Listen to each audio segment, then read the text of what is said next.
vying for a seat on Portland City Council. Renee Gonzalez is challenging incumbent Joanne Hardesty. A business lawyer, consultant, and tech company owner, Gonzalez is a graduate of Willamette University Law School and began his career at one of Portland's top law firms, Stoll Reeves.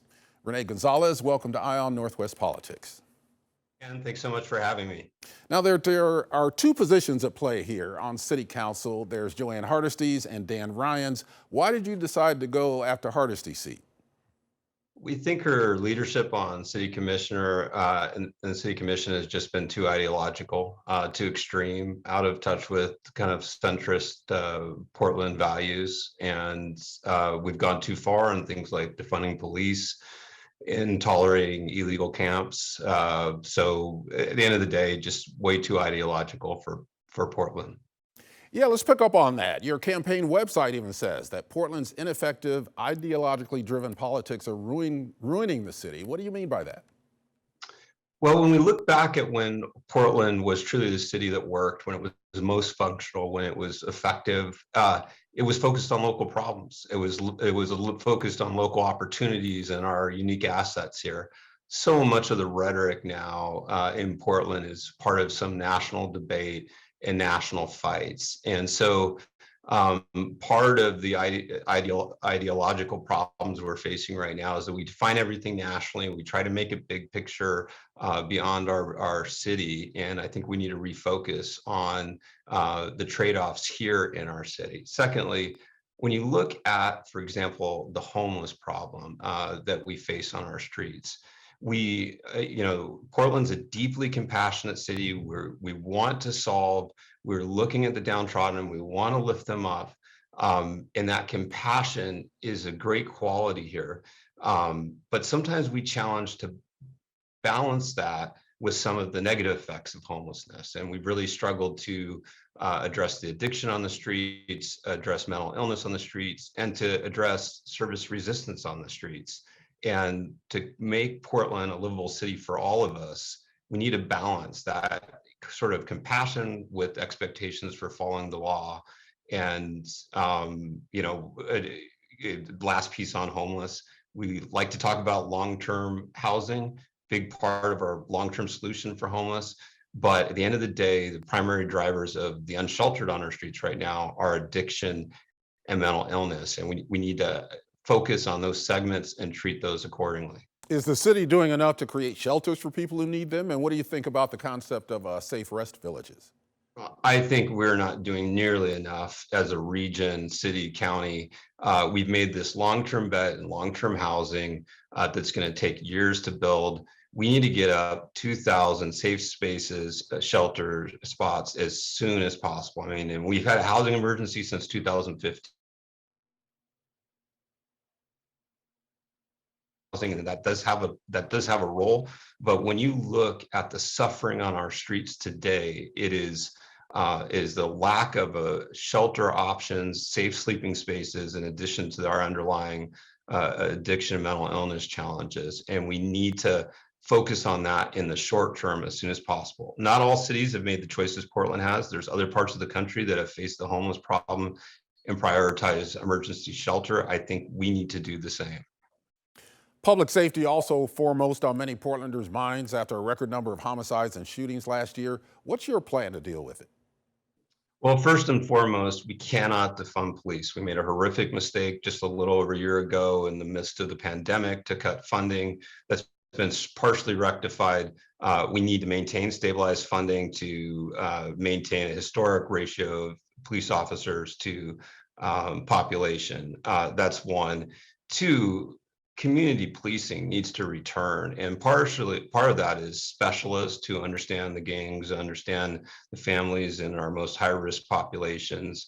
But we need to double down on community policing. It's the preventative. It's not just law enforcement. It's keeping the peace and resolution and being out in front of our problems. And again, I think the city's made some real mistakes in recent years in underinvesting in sort of those preventative policing roles and community policing, as well as the specialists. Again, the gun violence, the gang reduction groups. were crucial in preventing retaliatory violence, and we need to fully support those. They tend to be more expensive police officers, but they're very much needed in our city. We have a staffing problem when it comes to the police bureau as well. Everyone I talked to connected with the Portland Police, from the mayor to the police chief to the Portland Police Association president, all say we just need more police officers. Do you agree, and how do we get them?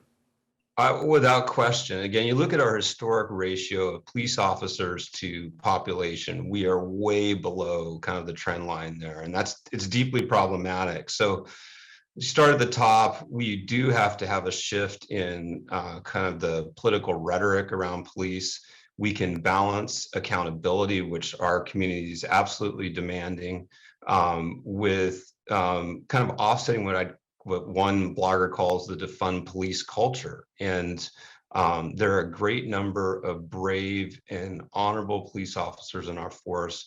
We need to make sure they're appreciated and kept, at the same time continuing the push for accountability and reform.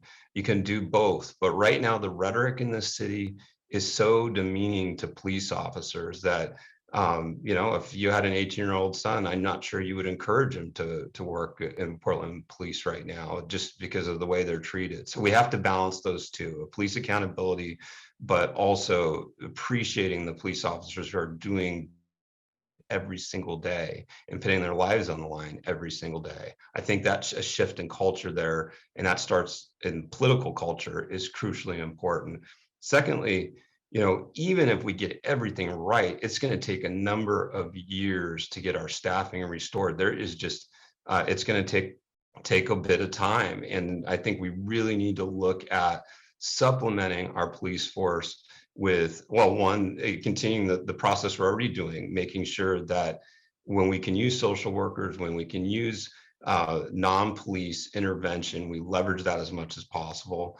But two, that we reinstitute neighborhood watch, we support those programs to a greater extent. They've been largely gutted by City Hall. And at a time of police shortages, we're really going to need the individual neighborhoods to help fill some of that gap through neighborhood watch and other programs that have historically been a crucial part of community policing.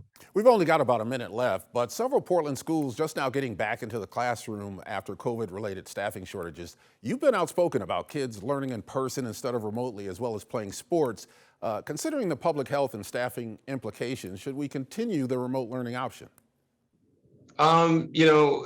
What we've found, we look over now a good 2 years of data on closed school, is that community spread does not go up when you open schools. And there's a lot of reasons for that. It's a heavily regimented environment. We think, my opinion is, there's, looking at the data, multi-year, multi-location, there is zero justification for closing schools in terms of stemming the spread of COVID. The data doesn't add up there.